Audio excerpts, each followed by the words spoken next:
Hello, and thank you for joining us. Today, we will be speaking with Professor Bill Bowring. Professor Bowring teaches human rights and international law at Birkbeck College at the University of London. As a barrister, he has represented numerous applicants in cases at the European Court of Human Rights, including cases concerning Kurds and the Turkish state.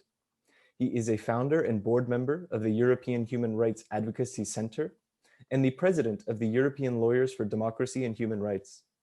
He is the author of more than 100 publications, including the books Law, Rights, and Ideology in Russia, Landmarks in the Destiny of a Great Power, as well as The Degradation of the International Legal Order, The Rehabilitation of Law, and the Possibility of Politics. Professor Bowring, thank you very much for joining us. Thank you, Connor. First, I was hoping you could tell us a little bit about your background and how you came to work with the Kurdish freedom movement, and give us a bit of a brief overview of some of the work you have done. Specifically, I'd like to ask you about your work with the Kurdish Human Rights Project and the origins and purpose of the Haldane Society of Socialist Lawyers and the work that you do there. So chronologically, I should start with the Haldane Society. And so it was founded in 1930. About the same time that Liberty was founded. Both of them were very close to the trade unions, and Haldane still is. And Haldane has the name of the first Labour Lord Chancellor, Lord Haldane, who was not a socialist at all. He was a liberal imperialist. Okay. And I'm sure the name was chosen as propaganda, as camouflage, because Haldane Society was always mainly at that time and led by members of the Communist Party or people close to it. So D.N. Pritt and Dudley Collard and people like this in the 1930s. And then in 1948, there was a split, and the Society of Labour Lawyers was created and split from Haldane. And to this day, there are the two organizations, and the Society of Labour Lawyers is what you join if you want to become the future Attorney General or Solicitor General in a Labour government. And it does policy work for the Labour Party. A lot of us are members of both. I am. Whereas Haldane is always much younger and more activist. So I'm one of a handful of people, of older people in Haldane. And the activists are in their 20s and 30s. And very much involved. I mean, we have a conference coming up on defending environmental protesters. One of our members was one of the Stansted 15 who were prosecuted for terrorist offences and have just had their convictions overturned by the Court of Appeal. And we were probably most famously active during the miners' strike in 1984-85. And so John Hendy, who's now Lord Hendy QC, he was one of the leading people, but basically Haldane lawyers went all over the country. But I didn't join Haldane until 1986-87, because for 8 years I was a Lambeth Labour Party councillor. From 1978, I was a councillor during both the Brixton riots.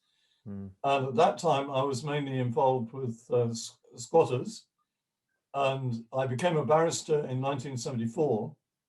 And so a lot of the work I was doing during that period was representing squatters. So that was and that's what led me into Lambeth Council. But then in 1986, we were all prosecuted, Lambeth and Liverpool councillors. And we were fined £160,000 jointly and severally. We were banned from holding public office for 5 years on the grounds of willful misconduct. It's not a criminal offence, it's a political offence. And so I joined the Haldane Society really for solidarity at that time, and had been put off joining it previously because it was very much Communist Party dominated. It's no longer, now we have no members of the Communist Party.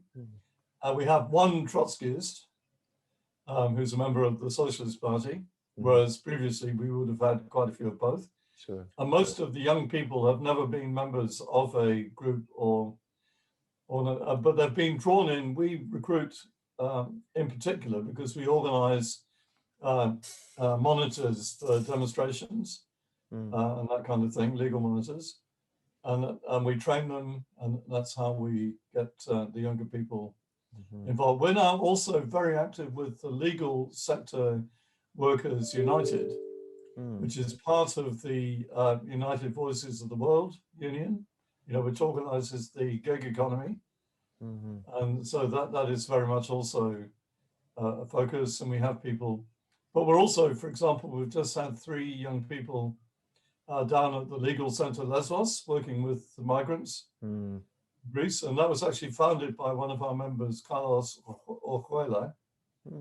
So, we're the activist and younger lawyers, and the criterion for becoming a member of the Haldane is that you can stand up and say, I'm a socialist. So whatever you mean by that. And actually, I was chair for quite a long time when Keir Starmer was the secretary. And so I've been writing quite a bit about my theory of Keir Starmer, which is not your topic this evening. So that was really during the late 1980s. And then I started being an academic in 1990. So I was full-time barrister for 15 years. And then a friend offered me some teaching at the University of East London. Joel Strawson, who's now retired from there. I knew nothing about international law at that time, or not very much. And I taught myself, basically, went to his lectures and read ahead of the students. But actually, for me, the kind of crucial moment was 1987, when I was sent with a Belgian lawyer to Israel and Palestine. And so that became, so I'm still very heavily involved. I'm still a trustee of lawyers for Palestinian human rights. And I've been there many times and written about it. And also at that same kind of time, 1983, I went for the first time to Russia. And I now speak Russian fluently, and I would say that's my main focus. And I've been deported from Russia twice and got back in again. So, and there's been a film about me on Russian nationwide television saying that I'm a leading British spy, and also I'm the organizer of the opposition in Russia. Okay. So they think I have magical powers as well as, But with the Kurds, that all started also in the early 90s.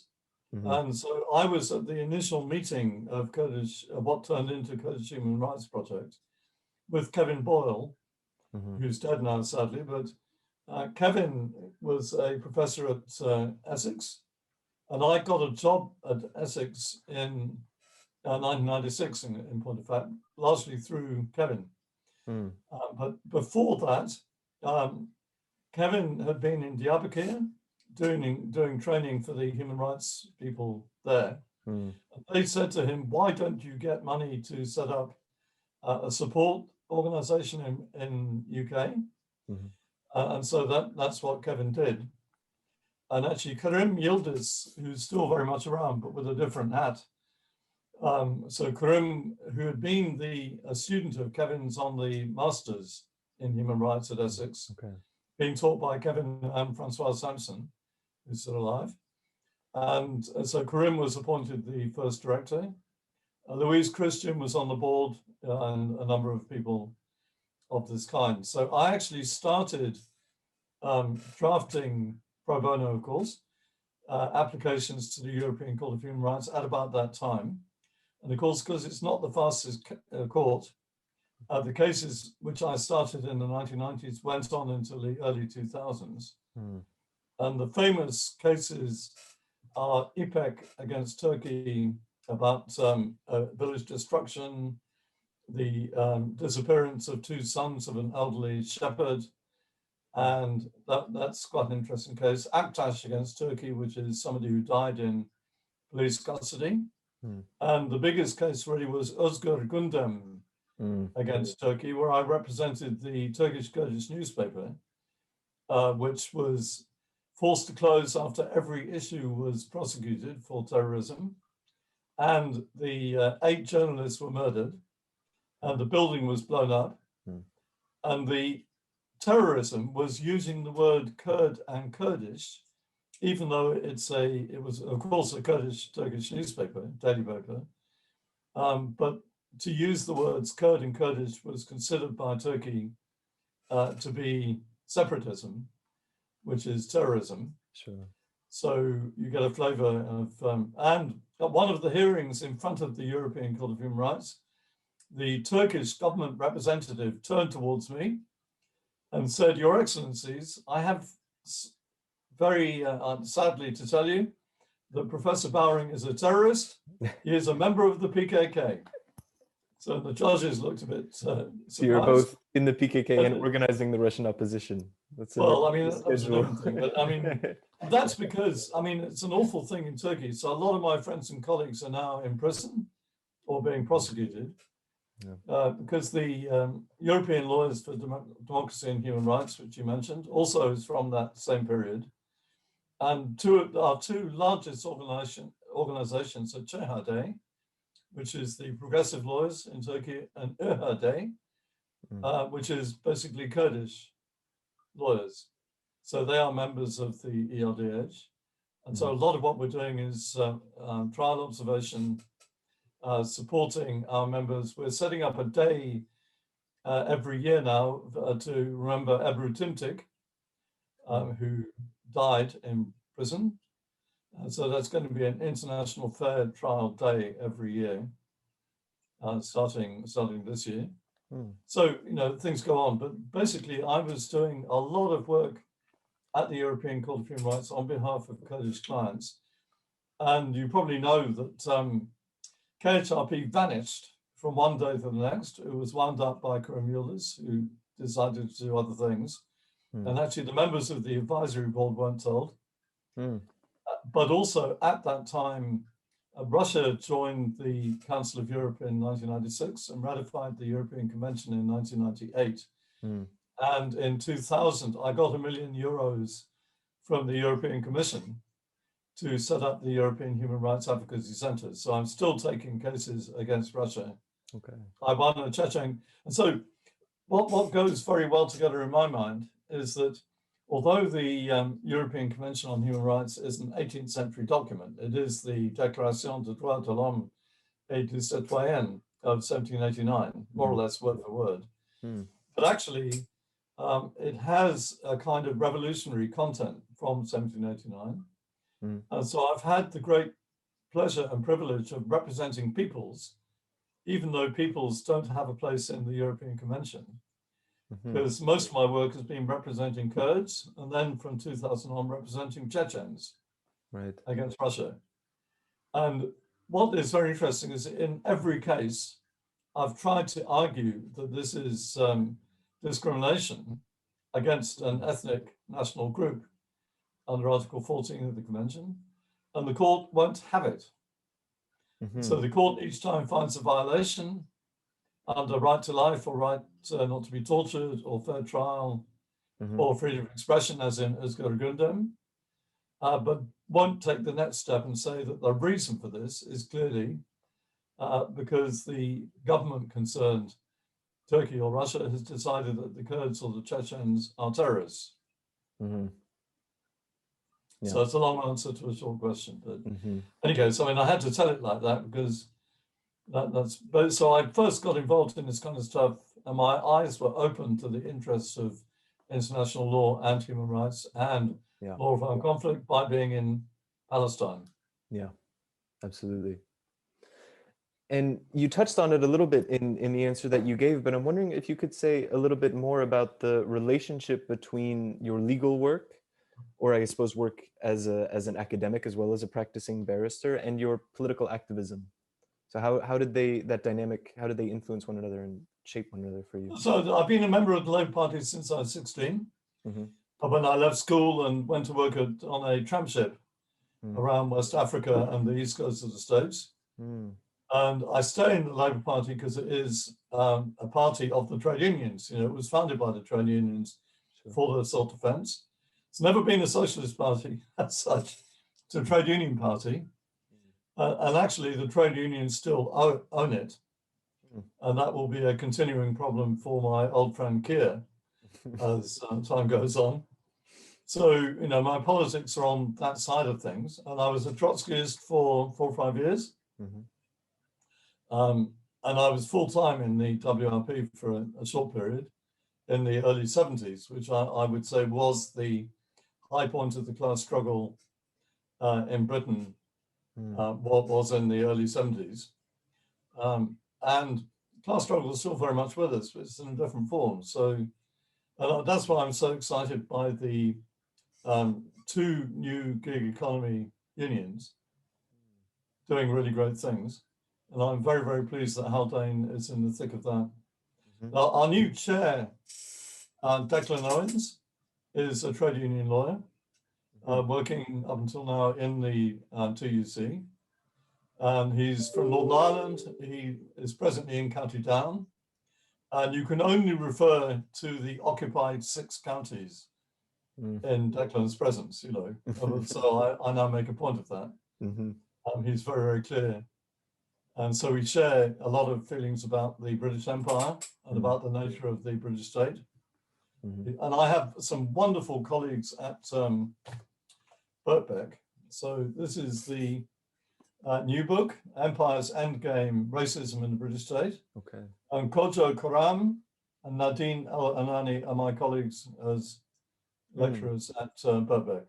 So that's very much who we are. So that's, but I'm not I'm a member of the Labour Party, and I have no idea what Jeremy, who I've known for 30 years, is up to with peace and justice.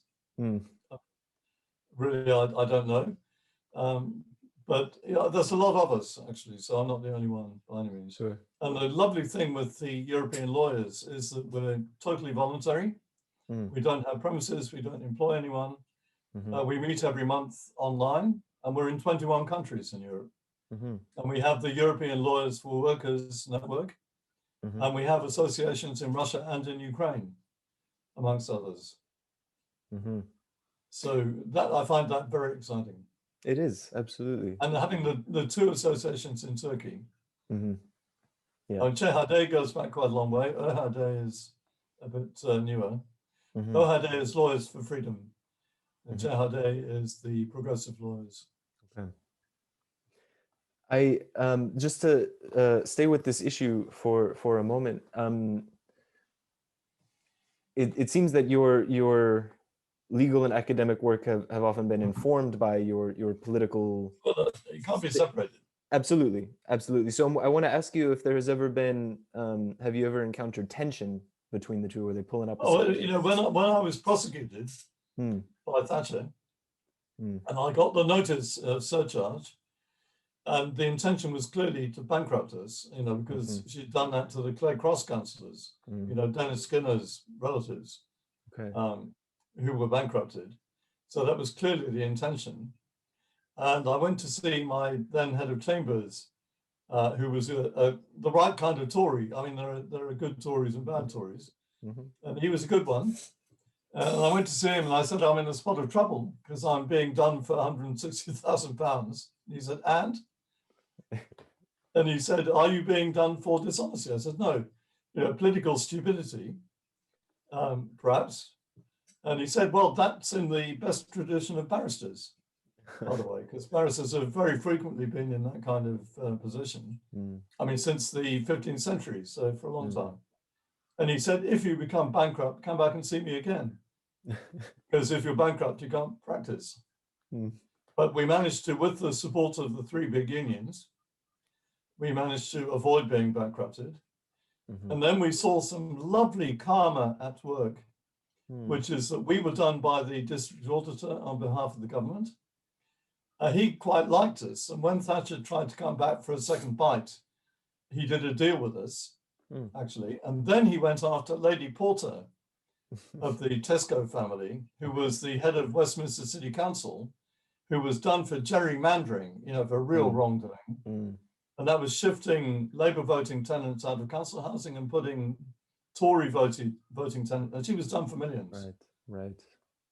And so that was very nice, actually. And another barrister who was one of the Lambeth Council at that time was working class people, actually, mainly, you know, trade union activists and so on. There was another barrister. He dropped out when things got hot, and then he represented Lady Porter. So I thought there was double karma Absolutely. That's funny. Next, I would like to ask you about the topic of self-determination. That is my special subject. Absolutely, yes. It's a subject you've written extensively about, the history and interpretation of self-determination, stretching from the Bolsheviks. You've written a lot about No, from Marx and Engels, by the way, because the thing is, what I've been writing about a lot recently is that self-determination as a political demand came from the 1850s or even before. And that was particularly in relation to Poland against the Russian Empire, because Poland ceased to exist. And having been opposed to the Fenian movement in Irish independence, Marx and Engels became very strong supporters. In fact, they would now be done for glorifying terrorism, particularly in the Manchester martyrs case. And so they used the phrase self-determination in relation to Poland, Ireland, Algeria, with France. They were very strong supporters of the Indian uprising. In 1857, they were totally with Abraham Lincoln in the American Civil War. And so it was Lenin who picked up on that. And actually, Lenin really got into it in the period before the First World War as a demand for breaking up the Russian Empire. And actually, his strongest opponent was Rosa Luxemburg, who was in favor of keeping it, and to have a bigger space in which to make the revolution. But Lenin was absolutely principled on the right of nations to self-determination. And after the Bolsheviks came to power, I mean, Finland became independent, so did the three Baltic states, so did Poland. And Georgia would have done, that was the last big fight between Lenin and Stalin. Stalin, of course, became, in Putin's mind, the greatest Tsar of all, because the Russian Empire reached its largest extent under Stalin, whereas Lenin was for breaking it up. So Putin denounces Lenin at every opportunity as a German spy who did things for money, who was responsible for destroying the Russian Empire, and then laid an atomic bomb under the USSR, in Putin's opinion. So I'm a supporter of, I'm quite a strong supporter of Lenin. And so I insist that the contemporary principle and then right of self-determination is Lenin. It's not Woodrow Wilson. And most textbooks of international law try to depoliticize this. Absolutely, yeah. So in my book, which you mentioned, The Degradation of the International Legal Order, chapter 1 is self-determination, the revolutionary kernel, K-E-R-N-E-L, of international law, post-1945, and it is. And so it really became a right as a result of liberation movements and decolonization. And that's my latest publication in a book, in a collection entitled The Battle for Decolonization. And so I've got a chapter there on self-determination. And what I say to my students is, I've just been reading a book which says that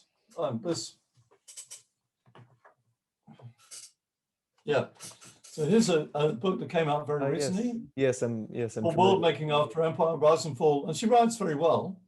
However, her thesis is that self-determination collapsed, died, and was never seen again after the 1970s, 1980s. Yeah, with the decline of the national liberation struggle era. Because I say to my students, look, just around Europe, so I had a special issue of a socialist lawyer, the Haldane Journal, some years ago. So the first section was my theory of self-determination. And then we had sections on Palestine, Palestinians, on the Kurds, on the Irish, and on the Basques. And those are still absolutely live self-determination issues all around the world. So Stella will constantly remind you about the Balochs, about all kinds of people everywhere. So self-determination struggles have not gone away at all. Absolutely not, no. Very a great plurality of unresolved national questions. So I'm very involved in Catalonia at the moment. I'm very involved with Esquerra Republicana, and they've just won the elections. So for the first time, there's a majority in favor of Catalonian independence. And they work very closely with the SNP. And so I see quite a lot of Chris Bambury who organizes the all-party parliamentary group on Catalonia. Right, okay. And Chris is very close to the, well, he's a Scot as well, and he's very close to the SNP. So we see Joanna Cherry and other people from the SNP.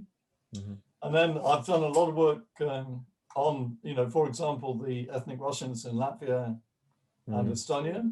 And I'm taking another case. And actually my client and friend, Tatiana Zdanoka, who represents the ethnic Russians in Latvia, though they don't have a self-determination claim actually, but they certainly have a discrimination claim. When she was elected to the European Parliament, she did not join the lefty group, which everyone expected, communist group. She joined the European Free Alliance and Greens group, and was very active with Plaid Cymru, with the Catalonians, with the SNP, with Sinn Féin.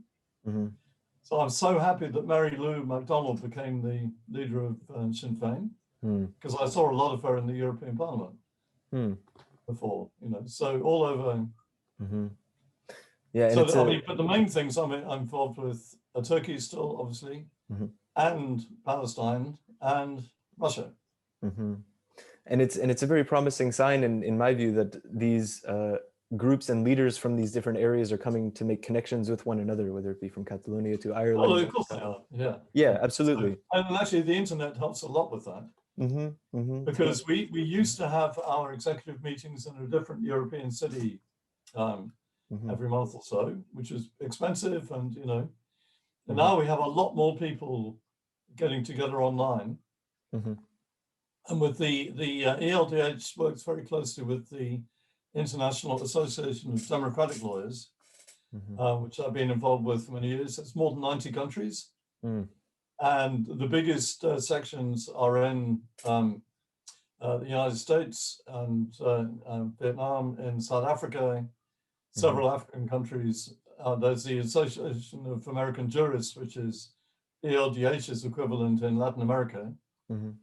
And our council meeting will have 50 or 60 people from all over the world. So it's really, that's quite, and again, that's run absolutely, there's no staff. It's all volunteers. But the people committed to, who enjoy doing what they're doing. So. Yeah, absolutely. Absolutely important. I want to ask you, however, on this issue, how you think the issue of self-determination should be approached today, specifically. The way it is today is that, first of all, you decide who is a people. Sorry, and there's no definition who is a people, because it's the right of peoples. Absolutely. So, and there's no definition in international law of what a people is. So that makes lawyers uncomfortable. On the other hand, you kind of know a people when you see one. And there are some characteristics that they need to have, so the Kurds are definitely a people, as are the Chechens, as are the Basques, as are the Irish, and no question about it, I would say. So all peoples have the right to self-determination. That does not mean that they have a right to secession. And the kind of countervailing legal principle to self-determination is what's called uti possidetis juris, Latin, sorry about that. And that comes from the Latin American independence movements. And it means that you don't mess around with borders, because that way is just incredible bloodshed, as we have found out quite a number of occasions. So a federation will break up quite easily, as Yugoslavia did. And the leading case is the Canadian Supreme Court on the Quebecois, who've been trying to get their independence quite a long time, but they can't win a referendum like the Scots so far. But the Canadian Supreme Court said they are a people, they do have a right to self-determination. It's a federation, so the borders are fixed.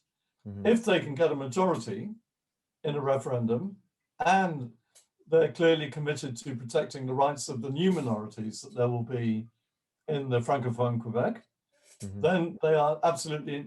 Scotland is easier, because Scotland, that was a voluntary union between Scotland and England, and they can leave anytime they like, actually. So there's no question. Catalonia is more difficult. of course. So they do have substantial autonomy. And I think what the international community or international law leans towards is autonomy within existing states. Because we've got 193 members of the UN at the moment. If every people had their own territory, you would need huge population transfers. It would be really messy. And there would be at least 500 states. So I think that one's unlikely, but that does not complicate the issue of the Kurds, though. What complicates the issue of the Kurds is the fact that they're in 5 different countries, historically. So they're in Turkey, as we know, in northern Iraq, where they more or less have their own country. In Syria, where you have Rojava. In Iran, where they don't have a good time. And in the former Soviet Union. So Kurds are in, and with different languages. I mean, So I have northern Iraqi Kurdish friends who speak a totally different language from what the Turkish Kurds speak, which is Kurmanji. Sure. Which I don't speak. With a Latin and an Arabic script even. Different script. Absolutely. So, I mean, I have no doubt whatsoever about the power of the right of peoples to self-determination. And I think it has a political content which most international law doesn't have. So it's not like telecommunications or law of the sea. And the case going on at the moment, 2 cases. One is Palestine at the International Criminal Court, which is hugely controversial, but they've won the first round with help from the Fatou Bensouda, the wonderful outgoing prosecutor at the ICC. And there's that case. And at the present moment in time, there are other cases as well of a similar kind. So but the Palestinians, are obviously and Palestine has been, the very clear advisory opinion of the International Court of Justice back in 2004, really emphasizing self-determination of the Palestinian people. So the other case, sorry, just give me 2 seconds more. UK is in the frame, and a lot of people don't know this, and more people should know, over the Chagos Islands, where we forced Mauritius to let us keep them in order to give Diego Garcia to the United States for the purpose of torture and other stuff, which they do there. And we threw off all the islanders, failed to compensate them, created a maritime exclusion zone so they couldn't fish even if they did go back. And the International Court of Justice said in January 2019 that we had violated the right to Mauritius to self-determination, upheld by the General Assembly. And now there are some big cases in, for example, the Tribunal on the Law of the Sea, on the basis that the United Kingdom has violated the right to self-determination. And we need to get the hell out of the Chagos Islands quick, which we're obviously not going to do with the present government, but it puts us in a really bad place in international law. Well, that is a very significant development. Absolutely. So the Chagos Islands and Palestine have many aspects in common. Because Israel, when they decided the advisory opinion on the wall, that said that Israel can build whatever it likes within the boundaries of Israel. Anything it builds in the occupied Palestinian territories is illegal. And all states are required to bring that illegality to an end, including EU, UK. Sure. So I'm a trustee of Lawyers for Palestinian Human Rights. I've been active with them for a long time. And, so that is very much in the center of absolutely. what we're thinking about. Absolutely. So just to ask, to clarify, if I understand you correctly, you would make a distinction between independent statehood as being a necessity for setting up a new state. Absolutely. For where it has happened. So the case where it didn't happen was Biafra. And I was there at the beginning of that war in 1967, and 30 million people died. A lot of people died in any case, and they were never recognized. But on the other hand, Eritrea broke away from Ethiopia, and was recognized. South Sudan has broken away from Sudan. Bangladesh broke away from Pakistan with the help of the Indian Army. So there are cases where self-determination has been achieved by way of secession. Sure. But they're exceptions. Sure. So in your case, you would be advocating for there's various different kinds of autonomous government. The Kurds have already got. I mean, in northern Iraq, that's a big problem. I mean, the Kurd on Kurd situations, as you know, and it's not uncomplicated at all. No. But that is an independent entity and has been for a long time. Sure, now. An autonomous regional government with a constitutional arrangement. Sure. Yeah.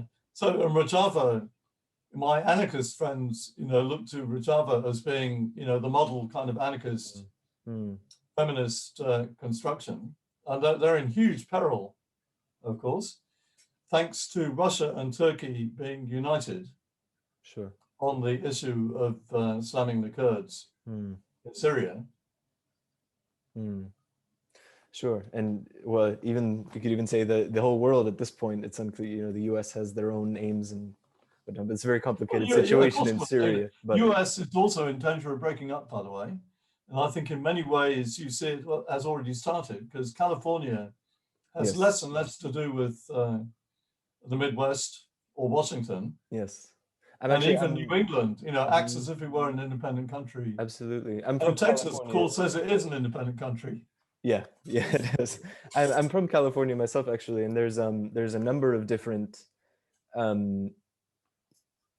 independent from one another secession movements of various kinds. Whether it be I'm American. Native Jefferson, or what's that?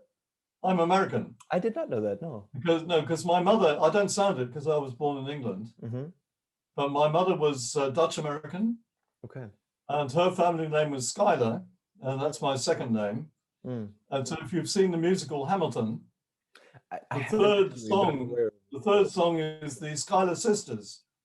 Because my ancestor was one of Washington's leading generals, Philip Schuyler, against the British. And Alexander Hamilton married Liza Schuyler. Wow. And so who actually kept his name alive after he died in the duel with her. Yeah. And so but she was born in Clinton, Missouri, and grew up in St. Louis, and went to, did her master's in Boulder, Colorado. And my father was born in what is now San Jose. So my mother was Dutch American, father was English American. And his family were people who'd left England along with a lot of other people at the time of the Peterloo Massacre, 1819. And there was a big repression in England. And so the largest number of people with my name are in Newfoundland, actually. Well, and then from Newfoundland, my father's lot went to California. And I have more relatives in California probably than anywhere else, because the Midwest family, Missouri family, they all moved out to California after the war. So my uncle was working in Lockheed. There was when a huge number of people moved out to California. Sure. And when my father was a child, it was orange farms, orange groves. Well, so while we have a little time left, just to stick with this issue of self-determination, I wanted to ask you. So there have been throughout, especially 20th century history, a number of different kinds of arrangements made for various kinds of devolved or autonomous regions and different kinds of. And autonomy is what generally, that is the state of the art for the most part. That's why it's a really dangerous situation in Spain, because it's a unitary state. But the Basques and the Catalonians got big time autonomy, actually. So self-determination is also one of these things that doesn't, or that is a contested, at least, definition or understanding. It's a right. It's a right. So sure. And it means that, but the form that self-determination takes depends on all kinds of factors, not least, is it a federation? So I think Chechnya has a very strong case in Russia, and Chechnya is 95% Chechens. And it was de facto independent from in the first Chechen War, which they won against Russia. you know, and so from 1997 until 1999, it was de facto independent. Hmm. And then Putin launched the Second Chechen War in 1999. Right. Well, so the question, maybe I can phrase it like this. You mentioned before the debate between Luxembourg and Lenin about self-determination. Yeah, right? absolutely. And one of Luxembourg's points against Lenin is that a small independent state, which was the understanding that Lenin was working on at the time, Yeah. In an era of imperialism would be insufficient to realize genuine independence or autonomy over so one's Lenin said that condition. that's trumped by the demand to break up empires. And the big difference between Woodrow Wilson and Lenin was that Woodrow Wilson did kind of think about self-determination, but only in Central and Eastern Europe. And it certainly didn't apply to the empires. Whereas Lenin was absolutely clear from the beginning that it was breaking up and he fully realized that what you're going to get is right-wing bourgeois governments.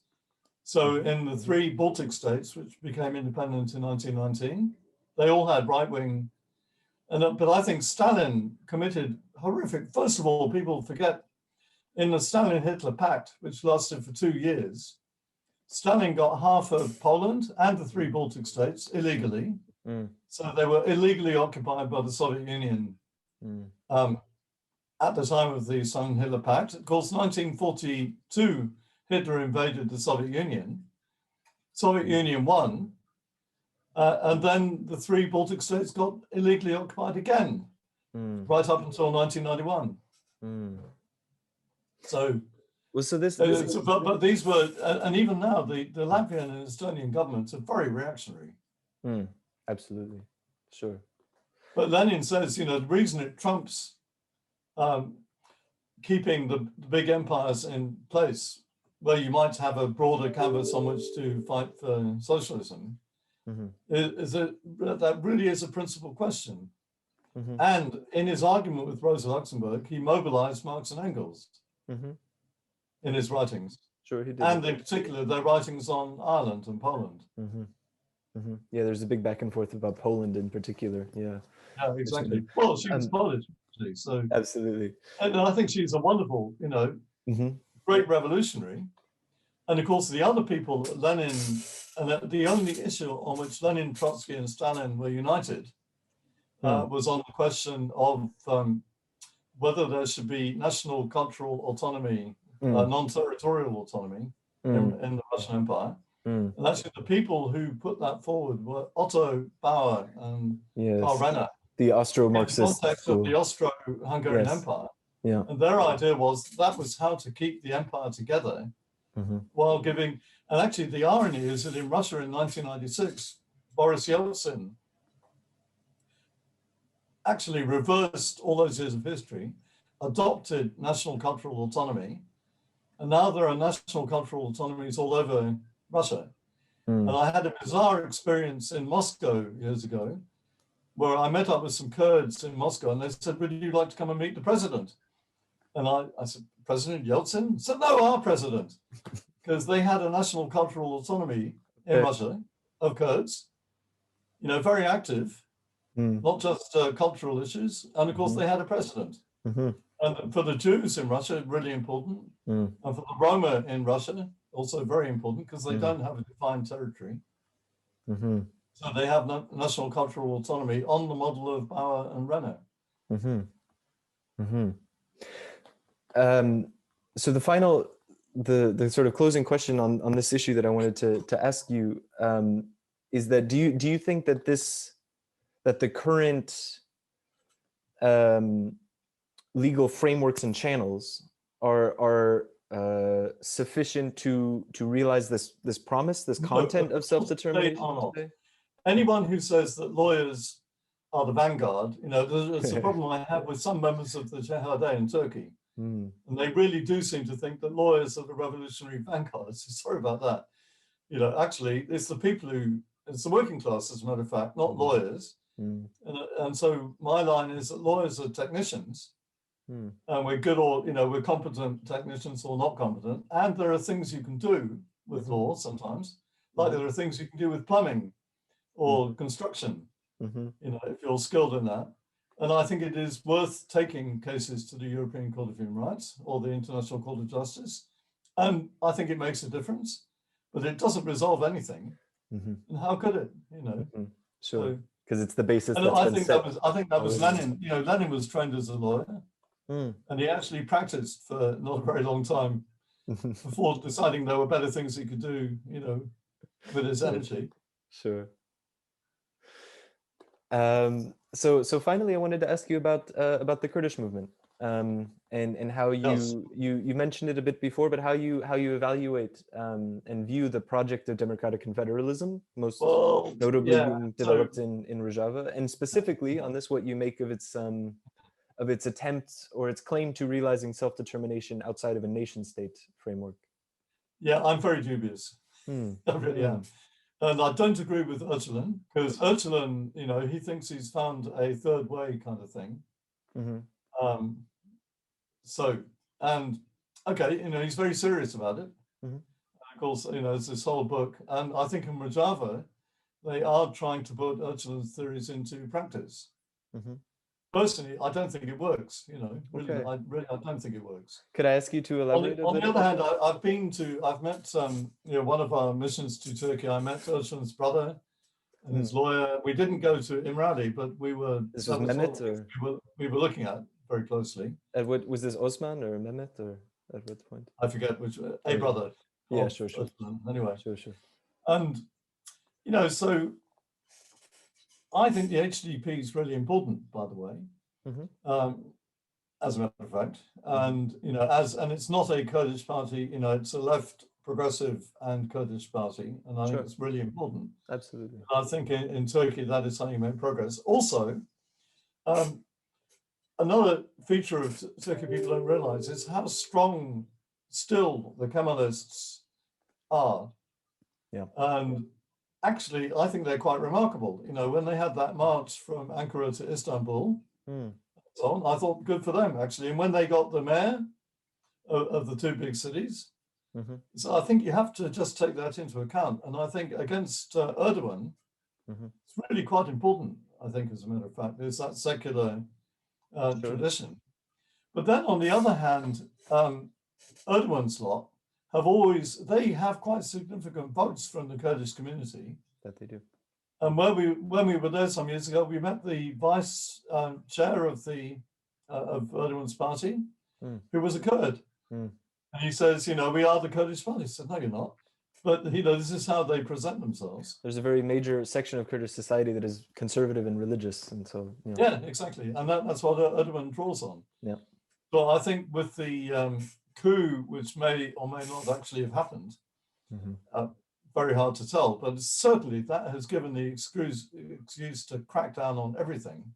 Absolutely, yeah. And I went to an online seminar last night with my friend Kerem Altıparmak, who's brilliant. He's still in Ankara. He resigned from his job at the university.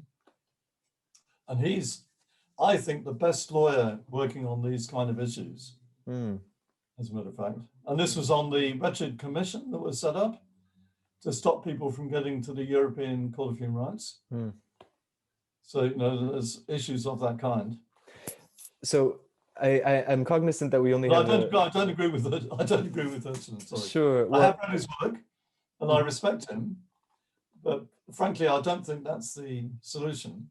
Okay. But if you ask me, so with Palestine, with Ireland, by the way, Britain, as part of the Good Friday Agreement, conceded in writing the right of the people of the island of Ireland to self-determination. And that's at the base of everything going on at the moment. Why Sinn Féin is so successful in the Republic now.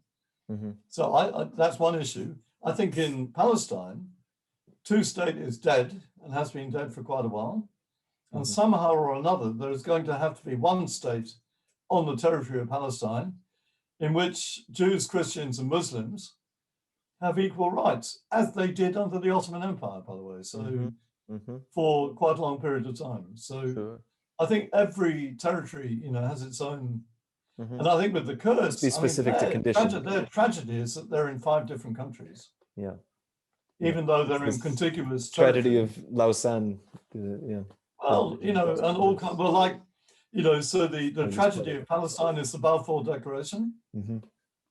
So I think Britain is totally responsible for what's now going on in Palestine, Jordan, and Iraq, which we got after the First World War. And I think France, at base, is responsible for what's happening in Syria and Lebanon.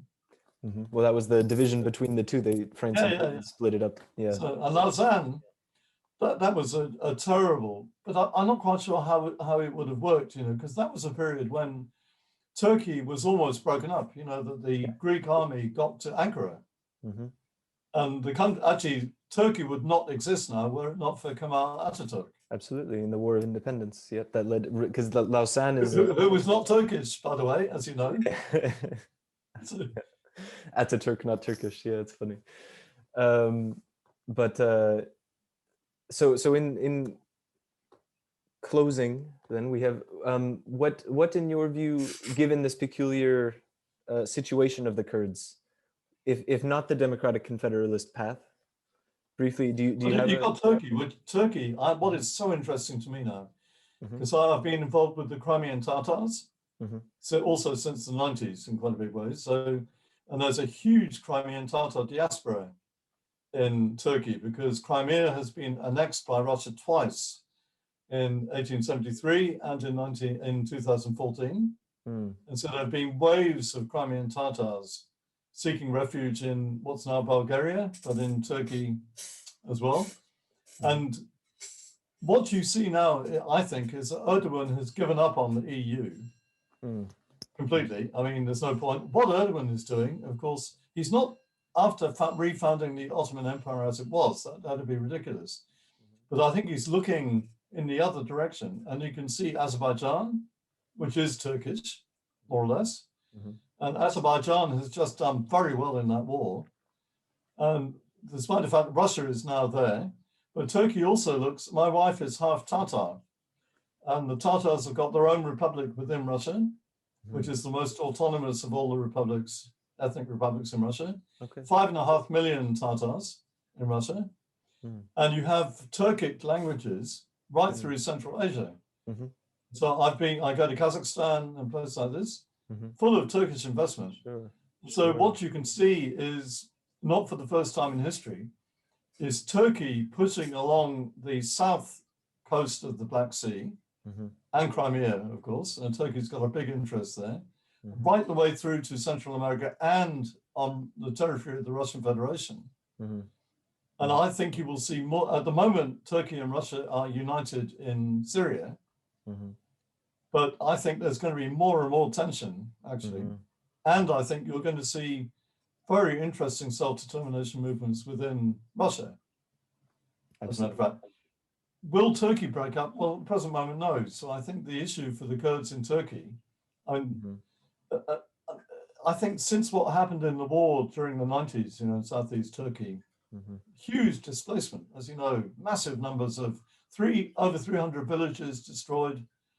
Diyarbakir became several times bigger than it was before the conflict. And now there are massive Kurdish populations in Istanbul and Izmir in particular. And it's very hard to see how you would have a territorial autonomy in Turkey. And I think what a big issue will be, that's why I think the HDP is the right kind of thing, that you need to have a completely new settlement within Turkey in which democratize the state is the rights of the Kurds. I mean, you know, they're a huge part of the population of Turkey. With many of them are Alevi. That's another issue. So I'm quite into the persecution of Alevi in Turkey in particular. I don't know. Everyone's got their own theories, haven't they? So, including Öcalan. Yeah, absolutely. No, I mean, the Kurds are very diverse population, and this is amplified by this division across different areas, boundaries. Absolutely. But they're all the same. They know who they are. This too, yeah. And the state knows who they are. And you can be a Kurd and get to the top, including in Erdogan's party. Yeah, there have been that doesn't solve the problem of the masses of Kurds. There have been prime ministers who are of Kurdish descent and so on. Yeah, absolutely. So it was like Chechens in Russia. Mm. You know, Chechens get right to the top Mm. in Russia also, Mm. which is not to say that there have been two horrific wars, Yeah. you know, since the breakup of the Soviet Union. Sure, sure. But not black and white as things. So, you know, why I like Marx and Engels very much, by the way, is that they were totally involved in concrete struggles of their day. And although they both of them wrote remarkable critical theoretical works, they were totally involved in politics. And Engels actually loved the military side. You know, his nickname was the General, and he fought against Prussia. Right. You know, and so Engels was always, I think too. You know, so I look at the annexation of Crimea. In 2014, Ukraine didn't have an army. They ran away, basically. And Russia, nobody was killed. Russia just took it. Then they, of course, Russia at the same time started arming the separatists in Donbass. But you see, Ukraine now has a proper army. And so the people going to fight in Donbass are contract soldiers, you know, properly trained with decent equipment. And I think that's such an important factor. You know, I think if you're a materialist in international affairs, then, you know, I think military, you know, is crucial. Undoubtedly. Absolutely, yeah. And one, in my opinion, an area that often gets under-theorized, that can be, or under-accounted for. There are people who do. I think most people are looking in the opposite direction for some reason. And I think a lot of people who consider themselves to be Marxists are writing at a level of abstraction. Yeah. Which means that you really, you know, you never get to grips with what's actually going on. And I think what's going on is, yeah, it's very dangerous, but it's so exciting and interesting at the same time. Yeah, these are unprecedented times in a lot of ways.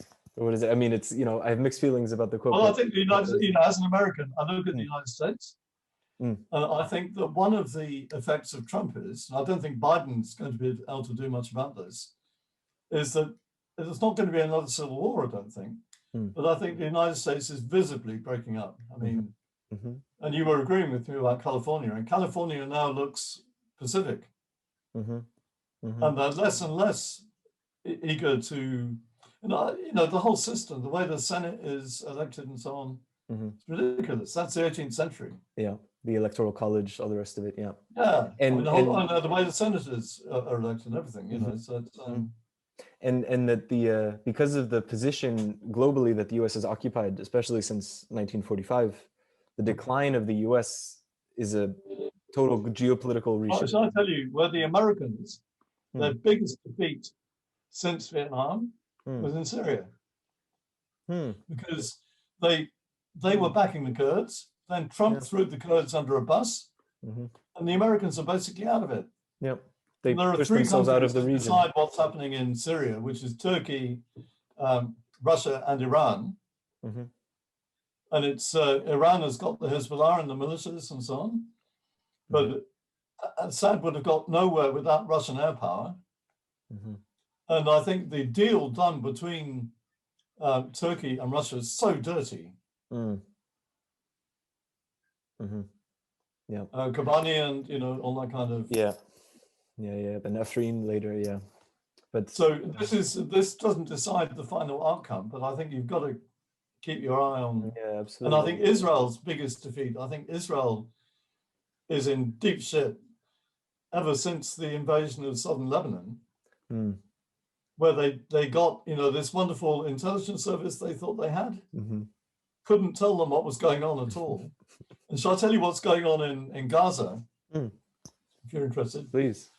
Is that you've seen the film, I think, of Michael Collins with Liam Neeson playing Michael Collins? Have you seen that film? Yes, I have, yeah.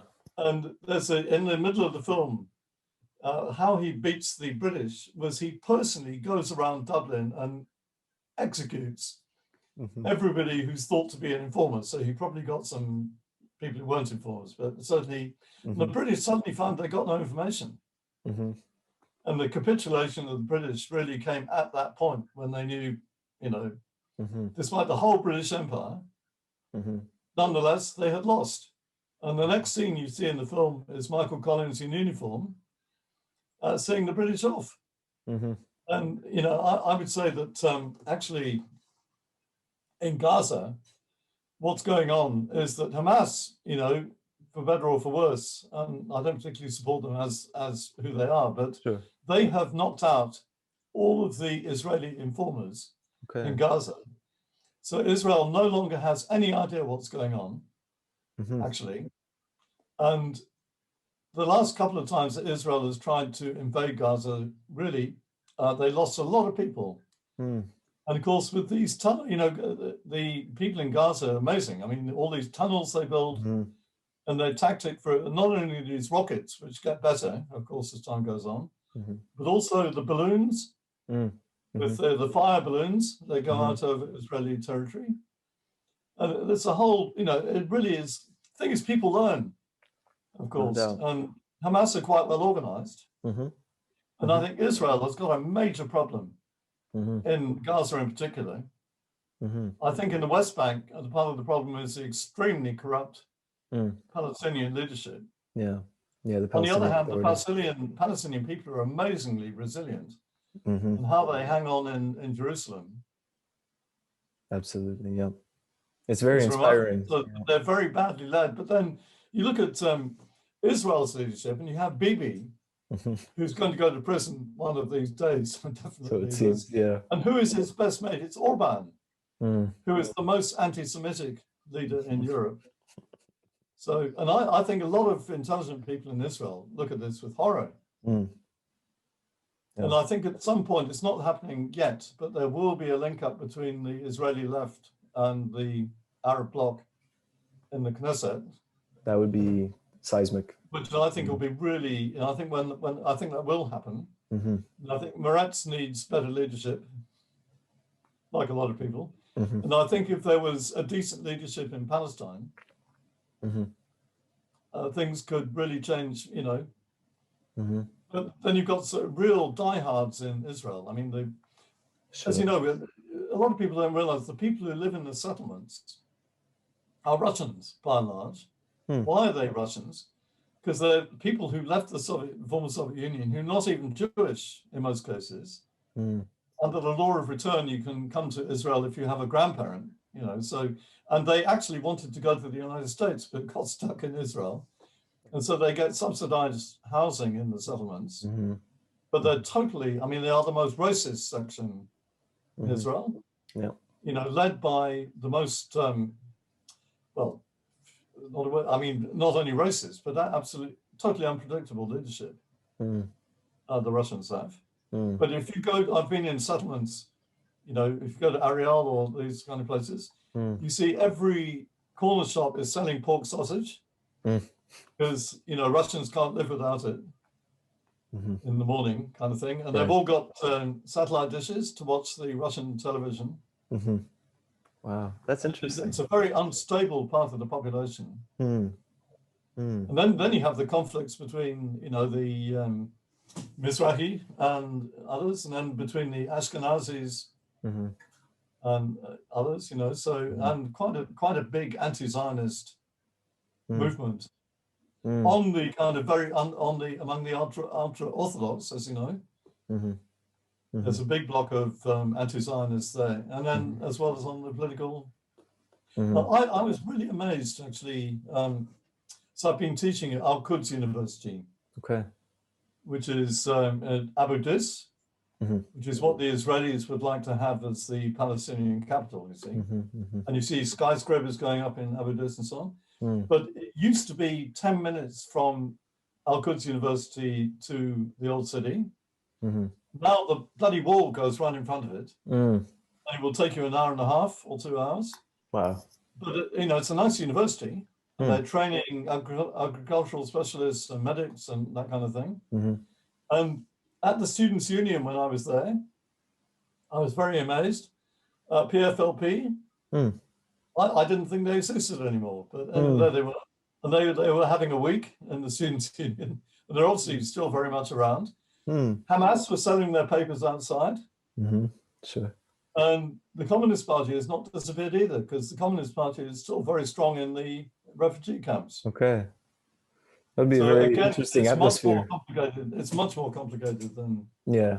Sure, absolutely, as is often the case, I suppose. Well, if you don't mind, I'd like to ask you if you could elaborate a little bit about your thoughts on democratic confederalism, if you wouldn't mind. Well, yeah, great. I mean, wonderful. Okay. So, I mean, so these kind of things, consociationalism, and that was being put forward as the solution to Northern Ireland. Mm-hmm. I'm very dubious about fancy constitutional solutions to, real entrenched problems. Okay. So if you ask me what is going to be the decisive factor in Northern Ireland or the occupied 6 counties, it's demographics. Mm-hmm. Actually, that is also the issue in Israel-Palestine. Mm. And I think it's a serious problem for the Turkish government in relation to the Kurdish population. So what's happened in Northern Ireland at the time of partition, and the British used partition over and over again. India, Palestine, India, Pakistan, Israel, Palestine, mm-hmm. Republic Northern Ireland, in the breakup of the British Empire. And the Northern Ireland, as you know, it was 2/3, 1/3 Protestant Catholic at the time of partition. Now it's a majority Catholic nationalist. And the Protestants know that they've lost it demographically. Mm-hmm. And of course, Sharon took the settlements out of Gaza at the point where the demographics had gone against him. That's why they're trying to construct a theocratic state inside the wall. But I think even inside Israel, of course, you have a big Arab population who are Israeli citizens. Yeah. And I think the demographics, I mean, for Eretz Israel, for what God gave to Abraham, apparently, they haven't got a majority anymore at all. I think the sensible people, well, Sharon, I think, was much more sensible than the present leadership. And I think he could see that actually, well, so he built the wall, but I think walls don't sort it out. But I think you could see that they'd lost the demographics. Mm-hmm. And of course, when Israel annexed illegally East Jerusalem, they were looking at 60-40. There would be 60% Jews and 40% Arabs. Right. It's not like that. It's 50-50. And actually, the Arab population have kids, which the Jewish population don't. And Netanyahu has Sharon actually tried to bring in Jews from Argentina, for example, but they didn't want to come.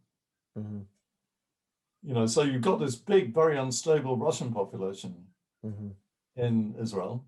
And then in Turkey, so much, I think, depends on what happens in Iran. And I don't think the mullahs are going to be there. And that also affects, there's a huge chunk of Iran, which is Azeri. Which was carved off Azerbaijan by the...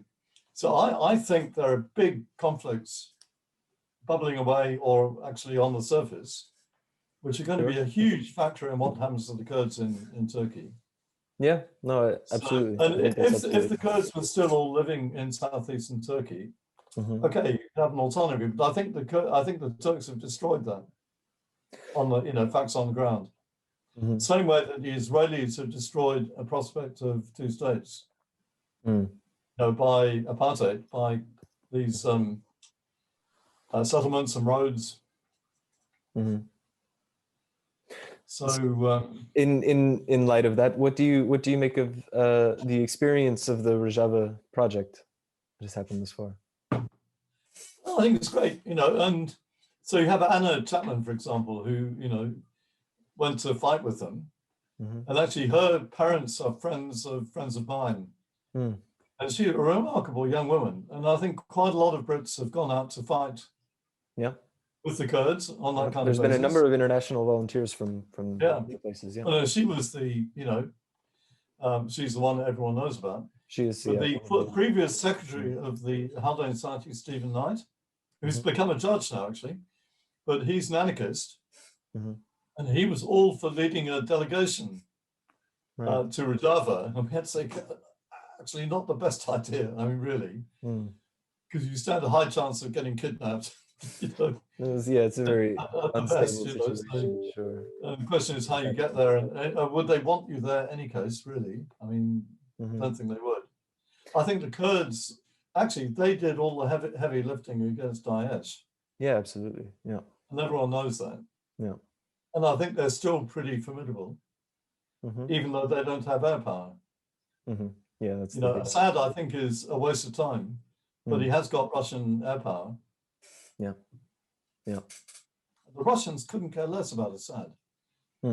Really, he's absolutely, you know, irrelevant. Yeah. Well, the Russians are there because they need to have a naval base and an air base on the Mediterranean. Mm-hmm. That's why they're there. Mm-hmm. Turkey, of course, it's really all to do with fighting the Kurds in Turkey. That's why they're in Syria. Yeah. Yeah. Though, and as they would claim, which there is a certain truth to, is when they say the YPG is the PKK, and the YPG says no, we're not.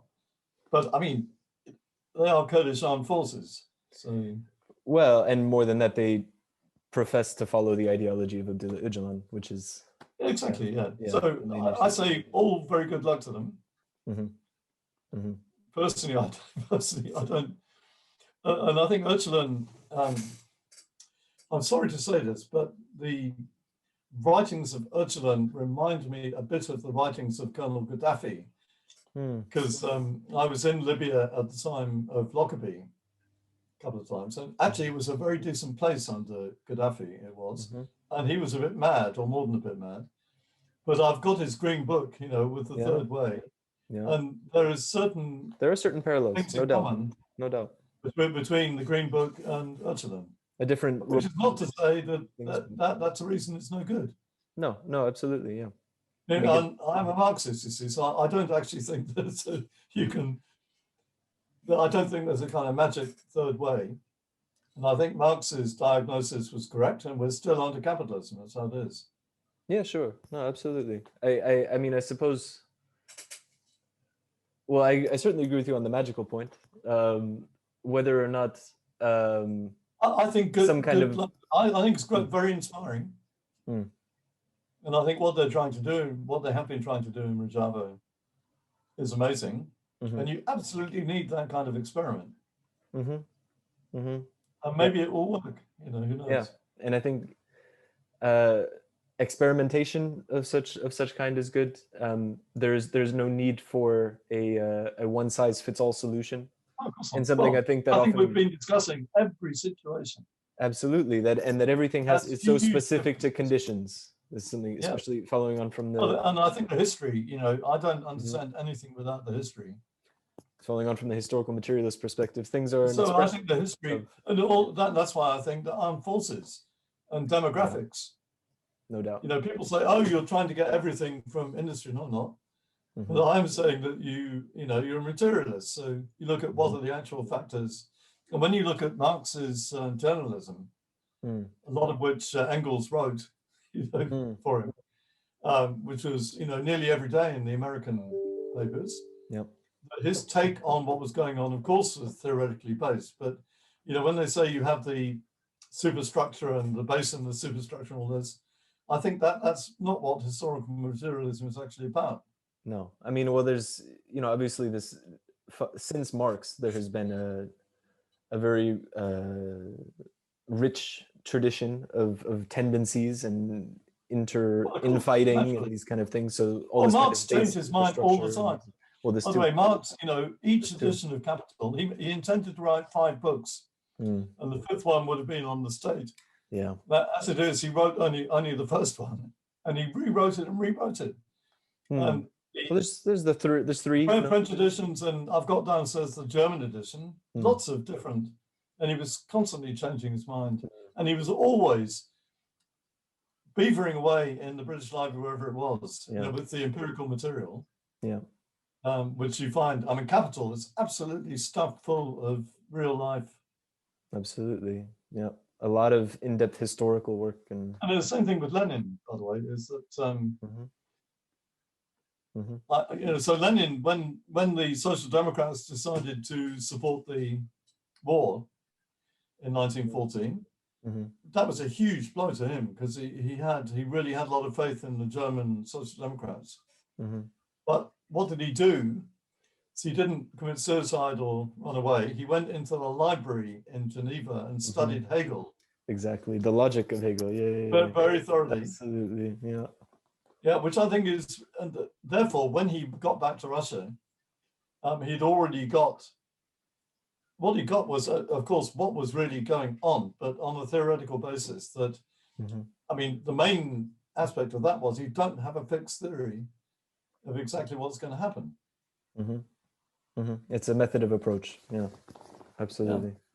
Undoubtedly. No, I think Britain is so interesting. I think Johnson, you see, will go down in history for two main achievements. One is the breakup of the United Kingdom, or FUCK, as it will be called, former United Kingdom. And so Scotland's going to go. Wales is getting increasingly itchy feet. Ireland will reunify. Then England will have to decide what it is exactly, which will be a problem. And I think Johnson's second achievement will be the end of the monarchy. Because after deliberately lying to them, as the Supreme Court found unanimously, to the Queen, I mean to say, then it's crisis after crisis with the monarchy now. I think they're really completely screwed. So I think there will be a republic in England. It might be a really nasty one, of course. But I think Scotland and Wales are more progressive in all kinds of ways. Sure. Which is not a surprise, actually. No. And England's got so much blood. I mean, and the Scots only joined England because of slavery. Because they did very well out of the empire for the, you know. Yes, they did. For that period. The slave trade. So Wales is different because they were subjugated by the British, by the English, who tried to wipe out the language, etc. As had been done in Scotland, of course. But Scotland's, you know, there are two languages in Scotland, of course, Scots and Gaelic.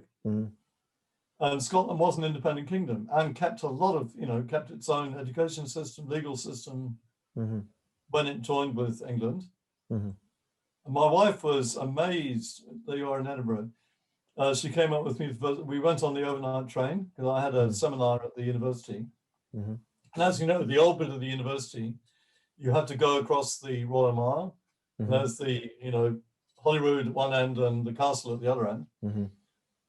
So two stories arising out of that. First of all, my wife on that occasion went to Edinburgh Castle, and the tour with the listening thing, it is Scottish propaganda all the way through. You know, it's like Braveheart. You know, so it's the English are cold-hearted, scheming, devious, untrustworthy. Scots are brave, etc., etc. So all this. She was quite amazed that. Then another occasion, I was going to the university, and I got to the Royal Mile, and there was a big crowd of people on both sides. So I thought, what's going on? Then they all started whistling in a very rude manner. And the next thing, the Queen came past in a limousine, and she was going to open the Scottish Parliament. And the crowd, you know, and the crowd was very pissed off because they couldn't get across to do their shopping or whatever they wanted to do. And they certainly hadn't gone there to see the Queen. And so they were really pissed off. And you must have heard it inside the car. And then, of course, there were soldiers lining the Royal Mile along, and the soldiers got whistled when they formed up to move off as well. So, no, there's a lot of, well, you know this in even Glasgow, it's more so. But even in Edinburgh, you know, you see the saltire everywhere. And the mood is more and more. And I think Salmond actually has probably seen off Alex. Alex, by the way, I think the end of Alex Salmond was when he decided to join the Russians and took a paid job on RT. Well, dear. And my phone went one day, and so I said, "Who's this?" He said, "It's Alex." Alex Salmond. And he said, "Will you come on my program?" I said, "Certainly not. It's Russian propaganda." And he said, "Oh no, Bill, I can say anything I like." So I think people know about that in Scotland. I would imagine with the work that you're it's not working the on. Alex Hammond of sometimes, and he blusters, etc. I think his opponent is she's not particularly left wing at all. I mean, she's a kind of right wing social democrat, probably, or something like that. And she's definitely a nationalist, though. Yeah. I think she is very clever. And it was a good performance she did yesterday. So we'll see. And the mood in Scotland is so strongly in favour of independence. Yeah. I mean, the referendum is 2014 was, so close, and then it was 10%, but they've got it now. And then after Brexit, especially, it's a major shift. Yeah, SNP is in the last we're parliamentary also elections trying too. to say, SNP they couldn't just rejoin. Mm-hmm. I think it's rubbish. Mm-hmm. I think in independent Scotland, they would have them in with open arms. Yeah, if for no reason than despite England. And they look at how well the Republic's done. The EU has been magic for the Republic. And I think it's partly to do with the EU, that you had the abortion situation, that the Catholic Church does not have the power anymore, and that Sinn Féin has done so well. And Sinn Féin, it was remarkable how they made the transition from Gerry Adams and Michael McGuinness to Mary Lou MacDonald. So, I think it's very strong. Yeah, very strong down there. Absolutely. And I think the SNP will have increasing divisions between left and right, but I think they will definitely lead Scotland to independence. And if Westminster tries to stop them, so that has some kind of legal basis, but actually it has no legal basis because it was a voluntary union. Absolutely. Well, I think this covers all of the major issues. Is there any final thoughts you'd like to leave us with in closing? On the Kurds, so actually my friends and colleagues are people from people whose formation was in Devsol, Devyol, that kind of thing, which is why they're being prosecuted, actually, not through... So to clarify, these are older Turkish leftist organizations. And so I've been to a conference under canvas in Istanbul called Being a Revolutionary Lawyer. So the revolutionary lawyer has, a helmet and they have, theories which have a lot more to do with the Red Army fraction or the, what were they called in Argentina? So Argentina, there was a movement very similar to, might come back. Yeah, and so at that conference, Being a Revolutionary Lawyer, and there was big, life-size cardboard cutouts of the people who were in prison, including Selçuk, who's actually, who's an amazing guy, very charismatic, who's in prison at the present moment. But on the platform I was on was a guy from Argentina who'd been quite a few years in prison, and they were involved in kidnapping and.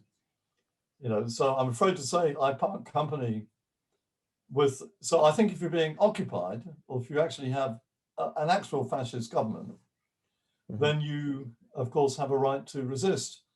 I think simply characterizing the Turkish government as fascist, which I don't think it actually is, I mean, it's a very repressive authoritarian government.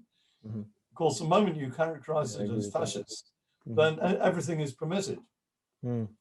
Which I think is a real problem. And where I parted company a long time ago with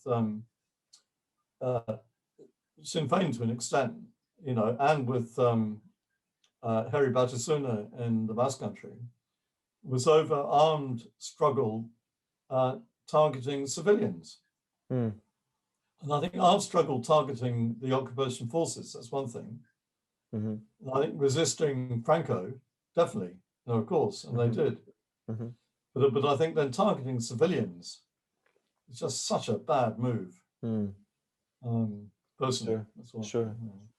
Yeah. Okay, so I'm going to watch Alrighty. Well, thank you so much. Really enjoyable talking to you. Thank you very much. Perfect. Thank you very much.